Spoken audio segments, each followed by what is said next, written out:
Hi boys and girls, my name is Miss Omby and I am an STPPS second grade teacher. This week, second graders are working on narrative writing. My teacher friends came up with a really fun writing prompt for us to practice our narrative writing this week, and I would love to share that with you. So here's our prompt. It says, imagine you have been granted a hot air balloon ride to anywhere you would like to go. Where would you go? What would you see? How would you feel? Write a paragraph about your adventure in your hot air balloon.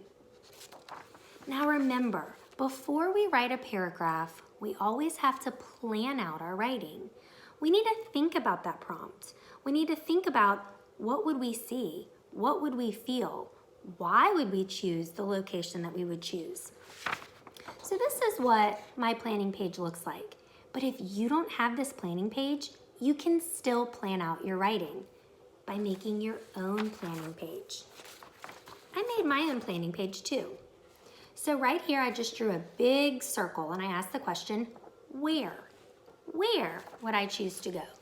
I want you to think about where you would choose to go.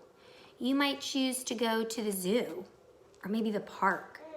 Maybe you would go to your grandparents' house or maybe the baseball park.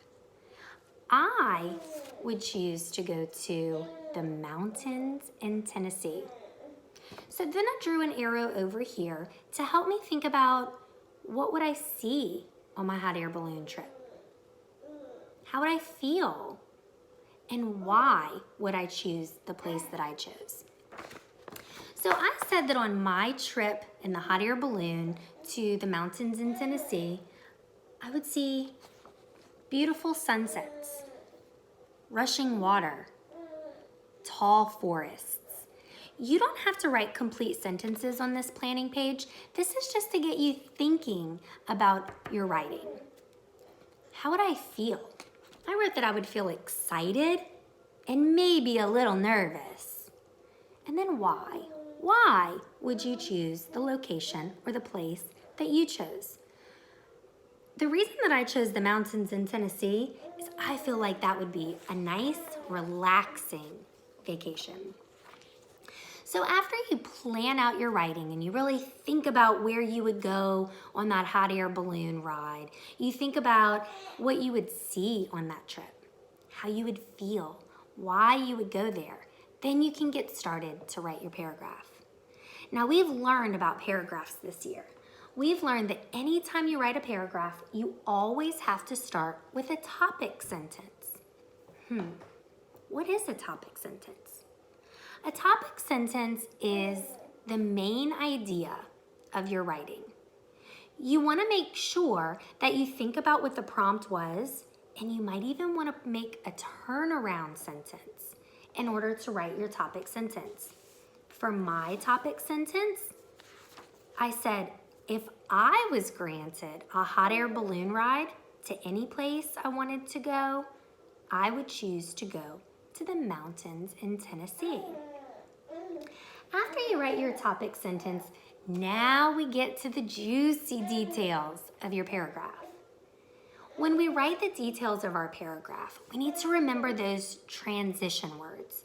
Remember, those are the words that make you go from one thought to the next thought. And then it goes in order and it helps your writing make sense. So you might want to use transition words like first, next, finally. If you have more than 3 ideas, you can even make an also, or then, in between. So I want you to listen to my detail sentences in my paragraph.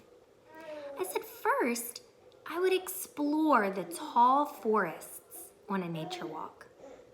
Next, I would try to catch some fish in the rushing waters. Also, I would take a relaxing nap while the breeze blowed through the trees.